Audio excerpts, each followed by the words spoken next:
Have you ever had a friend who stuck by your side no matter what? Today, we're going to tell you a story about such a friendship. In the time of the judges, there lived a woman named Naomi. She was married to a man named Elimelech, and they had 2 sons. They were a happy family living in Bethlehem, but then a severe famine hit the land, so they moved to the land of Moab, where they hoped life would be better. But life had other plans. Naomi's husband died, leaving her alone with her 2 sons, who later married Moabite women, Orpah and Ruth.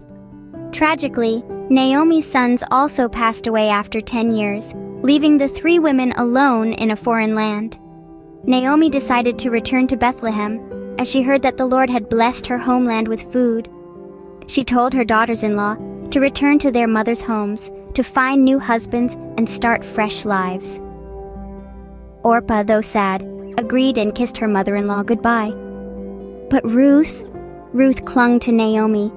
She declared, "Don't urge me to leave you or to turn back from you. Where you go, I will go, and where you stay, I will stay. Your people will be my people, and your God, my God." Ruth's words were a promise, a vow of loyalty and love. She chose Naomi over a potentially easier life. She chose loyalty over convenience. Back in Bethlehem, Ruth worked tirelessly in the fields, gleaning leftover grain to feed both herself and Naomi. Her hard work, determination, and kindness did not go unnoticed. Boaz, the owner of the field and a relative of Naomi's late husband, was moved by Ruth's devotion to her mother-in-law. He ensured Ruth was protected and had enough grain to gather. Ruth's loyalty to Naomi, her kindness and hard work, led her to a new life that she could never have imagined. Boaz, touched by her noble qualities, married Ruth. And Ruth, who was once a foreigner in the land, became the great-grandmother of none other than King David. This story of Ruth and Naomi is a testament to the power of friendship and loyalty. It shows us that true friends stick by each other no matter the circumstances. They support each other, care for each other, and like Ruth, they choose each other. This tale is not just about the loyalty of a friend, but also about kindness to others, hard work, and faith in God's plan. Ruth, a woman of noble character, teaches us that loyalty and kindness can lead to blessings beyond our imagination. Ruth's loyalty to Naomi shows us the power of true friendship. Remember, true friends stick together in good times and bad. Do you know what happens when people don't appreciate what they have? Let's find out. There was a time when the people of Israel had a unique arrangement. They didn't have a king like other nations. Instead, they had judges, leaders chosen by God Himself to guide them. The last of these judges was a wise and faithful man named Samuel. But as Samuel grew old, the people began to worry. They feared what might happen when Samuel was no longer there to lead them. So they came to Samuel with a request. "Give us a king to lead us," they said, "like all the other nations have." This request saddened Samuel. He knew that having a king was not what God wanted for His people. God had always been their king, guiding them and protecting them. But the people were insistent. They didn't want to be different from other nations. They wanted a human king, someone they could see and follow. Samuel tried to warn them.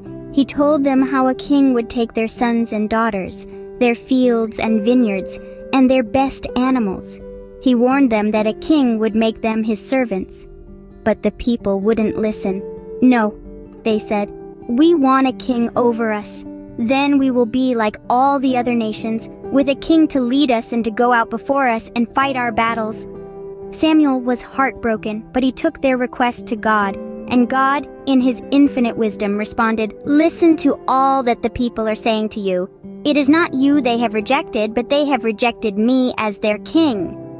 God told Samuel to give the people what they wanted, but also to warn them of the consequences. And so Samuel did as God instructed. He told the Israelites they would have their king, but he also warned them one last time of the price they would pay. The people didn't heed his warning, and soon after, Saul was anointed as the first king of Israel. But as time passed, the Israelites saw the truth in Samuel's words. They saw how a human king could be flawed and make mistakes. They saw how a king could lead them astray. They learned the hard way that what they thought they wanted was not what was best for them. Sometimes, like the Israelites, we too don't appreciate what we have until it's gone. We may think we know what's best for us, but it's important to remember that our understanding is limited. It's always wise to trust in God, who sees the bigger picture and knows what's truly best for us. The Israelites learned the hard way that sometimes what we want isn't always what's best for us. Have you ever felt like the underdog? Like you're not as big or strong or popular as others? Well, this story is for you. Long, long ago, in the land of Israel, there was a man named Jesse. Jesse had 8 sons, each strong and capable in his own right. But today we're not talking about the oldest, the strongest, or the most popular. We're talking about the youngest, the smallest, the shepherd boy, David. When the time came for God to choose a new king for Israel, he didn't call upon the mighty warriors or the eloquent speakers. He called upon the prophet Samuel and told him to go to Jesse's house, for the future king was one of his sons. Samuel arrived at Jesse's home with a special task. But as he looked at the 7 eldest sons, each one bigger and seemingly more kingly than the last, he was left puzzled. God had not chosen any of them. Could there be a mistake? But God whispered to Samuel, "Do not look on his appearance, or on the height of his stature. For the Lord sees not as man sees. Man looks on the outward appearance, but the Lord looks on the heart." And so Samuel asked Jesse, "Are these all the sons you have?" Jesse replied, "There is still the youngest. He is tending the sheep." Samuel insisted on seeing him, and so David was called. David was not like his brothers. He was ruddy, with bright eyes and a gentle spirit. But when he stood before Samuel, God said, "Rise and anoint him, for this is the one." And so Samuel took the horn of oil and anointed David in the presence of his brothers. The Spirit of the Lord came powerfully upon David from that day onwards. Isn't it interesting how God chose David? He wasn't the biggest or the strongest, nor was he a great warrior like his brothers. But he had something far more important. He had a good heart, full of faith and love for God. David's story is a reminder that God doesn't look at the things people look at. People judge by outward appearance, but God looks at the heart. He sees our thoughts, our feelings, our intentions. He knows us better than we know ourselves. So, if you ever feel like you're not enough, remember David. Remember that you don't have to be the biggest or the strongest or the most popular. You just have to be you. God values the kindness in your heart, the courage in your spirit, and the love in your actions. Remember, you don't have to be the biggest or the strongest to do great things. It's what's inside that counts. Ever faced a challenge so big it seemed impossible? Well, David did. And guess what? He overcame it. This tale of courage begins with a young shepherd boy named David, who was chosen by God for a purpose far greater than he could ever imagine. David was not a warrior. He was not large or intimidating. He was a shepherd, a keeper of sheep. Yet when the giant named Goliath threatened his people, David stepped forward. He was not equipped with a sword, a spear, or a shield. Instead, he held in his hand a simple slingshot and 5 smooth stones. Goliath was a towering figure, a seasoned warrior who instilled fear in the bravest of men. David, on the other hand, was just a boy, but he had something that no one else had. He had faith. He had courage. He trusted in God. As David faced Goliath, he did not see an unbeatable giant. He saw a challenge that needed to be faced, a fight that needed to be fought.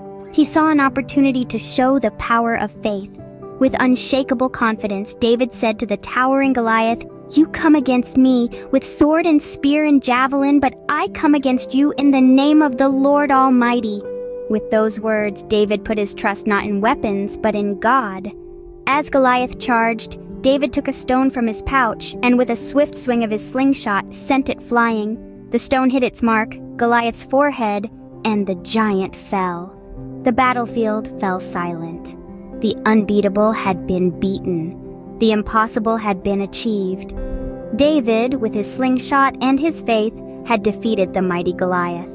David's courage was not born from his physical strength or fighting skills. It came from his faith. His trust in God gave him the courage to face the giant, to stand against the impossible. It was this faith, this courage, that allowed a shepherd boy to become a king. This tale of courage is not just about a boy and a giant, it's a reminder of the power of faith, a testament to the strength that comes from trusting in God. When we face our giants, may we remember David. May we hold fast to our faith, may we muster our courage, and may we face our challenges head on. David's courage reminds us that with faith, we can overcome any challenge. From a shepherd boy to a king. Can you believe that?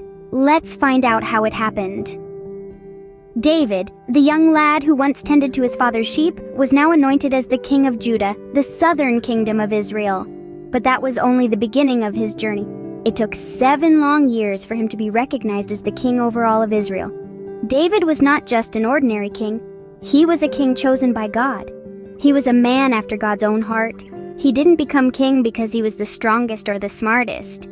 He became king because he was humble, dedicated, and had a heart full of love for God. David's rule as king was not easy. There were battles to be fought, decisions to be made, and responsibilities to be fulfilled. But David did not let these challenges deter him. He remained committed to his duties and to his people. He ruled with justice and fairness, always seeking God's guidance in his decisions. During his rule, David not only brought peace to his nation, but he also brought prosperity. He expanded the borders of Israel, making it a powerful and respected nation in the region. He built a great palace for himself, but his heart was always set on building a temple for God. David's love for God was evident in everything he did. He wrote many beautiful psalms, songs of praise to God, which we still sing today.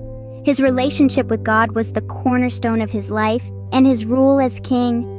Even when he made mistakes, he turned to God for forgiveness and guidance.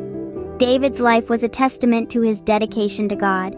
It showed that with God on our side, nothing is impossible. His ascension from a humble shepherd boy to the king of a prosperous nation was not a product of luck or coincidence.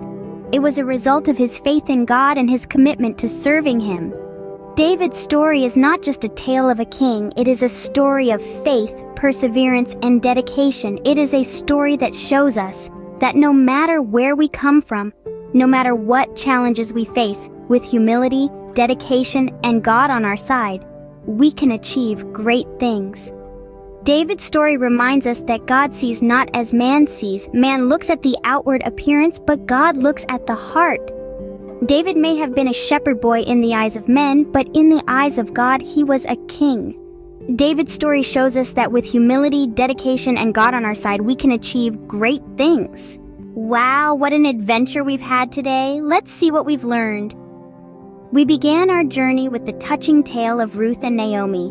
We saw how Ruth, a woman of great strength and loyalty, chose to stay with her mother-in-law Naomi in a time of profound loss and difficulty. Ruth's dedication teaches us how to be steadfast and loyal in our relationships. Her story is a beautiful example of how love and loyalty can lead us to unexpected blessings.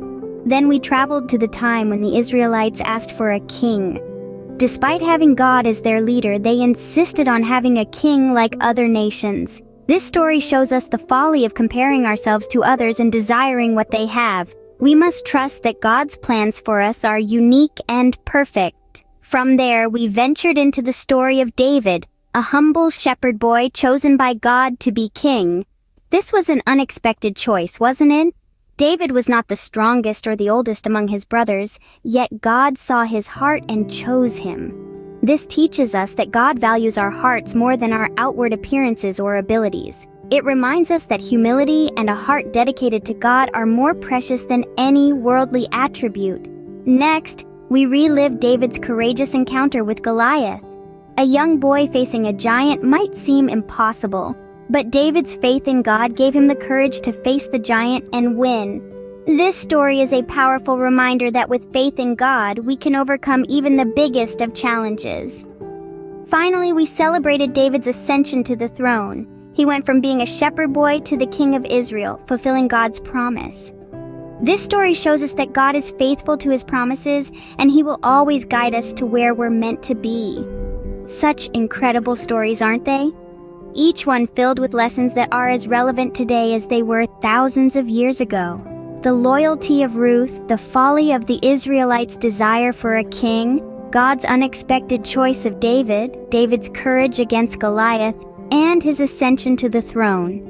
These stories remind us of the importance of loyalty, humility, courage, and above all, faith in God. Remember these stories and the lessons they teach us. Loyalty, humility, courage, and above all, faith in God. Until next time, keep these stories in your heart.